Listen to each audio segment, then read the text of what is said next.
Seesaw எப்பவுமே சில படங்கள் வந்து நமக்கு வந்து ஒரு டேக் அவேவாக இருக்கும் டு லேர்ன் எக்ஸ்பீரியன்ஸ் இல்லை மெமரியாகவே செரிஸ் பண்ணுறதுக்காக நிறைய விஷயங்கள் இருக்கும். சீசா is there any moment to share all the time அப்படின்னு என்னவா இருக்கும்?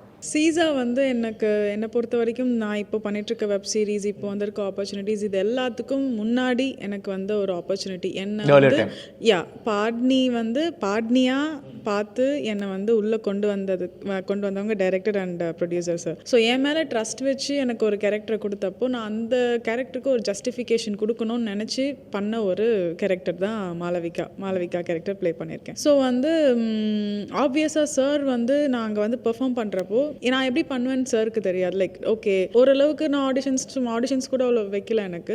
ஓகே நீ பண்ணுறியாமா, ஓகேம்மா, ஓகே அப்படி தான் சொல்லிட்டார். அங்கே வந்து எனக்கு அவர் பெர்ஃபார்ம் பண்ணி காமிக்கிறப்போ ஒவ்வொரு சீனுமே இப்போ இவருக்கு பெர்ஃபார்ம் பண்ணி காமிக்கிறதுன்றது வேற, எனக்கு ஒரு பெண்மையாகவே அவர் மாதிரி பெர்ஃபார்ம் பண்ணி காமிப்பார். லைக் அது ஒரு விஷயத்த நடக்கிறதும் கூட இப்படி நடந்து வா, இப்படி பாரு அப்படின்றதெல்லாம் சொல்லும் போது எனக்கே ரொம்ப ஆச்சரியம். அது பண்ணி காமிக்கும்போது எனக்கே ஆச்சரியமாக இருக்கும். அவரை பார்த்து நான் அதில் பாதி பண்ணால் கூட நல்லா பயங்கரமாக பெர்ஃபார்ம் பண்ணேன். நீங்கள் எல்லாரும் வந்து என்ன வந்து ட்ரிகர் பண்ணுறீங்க, சார் இப்போ நான் வந்து நடிச்சு காட்ட சொல்லலாமா அப்படிங்கிற மாதிரி. சார் எங்களுக்காக இப்போ பாருங்கள், இங்கே தான் எல்லாத்துக்கும் ஆக்ஷன் ரோல் கட் எல்லாம் சொல்லிருக்கீங்க. உங்களுக்கு இப்போ அந்த சிரமத்தை கொடுக்கல. உங்களுக்கு கொடுக்கக்கூடிய ஒரே ஒரு சின்ன விஷயம், ஏதாவது ஒரு கேரக்டர் எங்களுக்கு ஏதாவது பண்ணி காட்டுங்க ப்ளீஸ்.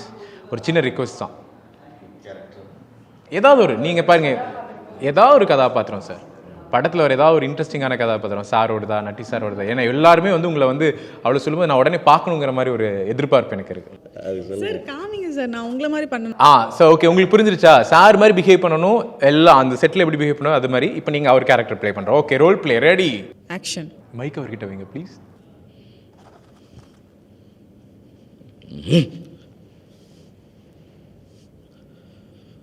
விடியல் ஹாஸ்பிட்டல் புரியல.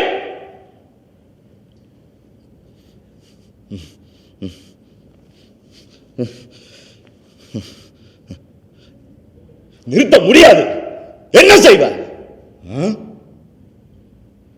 சார் என்ன விட்டுருங்க சார் நான் போறேன் சார். என் ஒய்ஃப் எங்க வீட்டில் காத்துட்டு இருப்பாங்க சார் விட்டுருங்க சார். என்னதுக்கு அங்க கூட்டிட்டு வந்த? என்னதுக்கு அங்க கூட்டிட்டு வந்த? That's all. வேற லெவலில் இருக்கே சார். என்ன சார் பயங்கரமாக நடிக்கிறீங்களே சார்.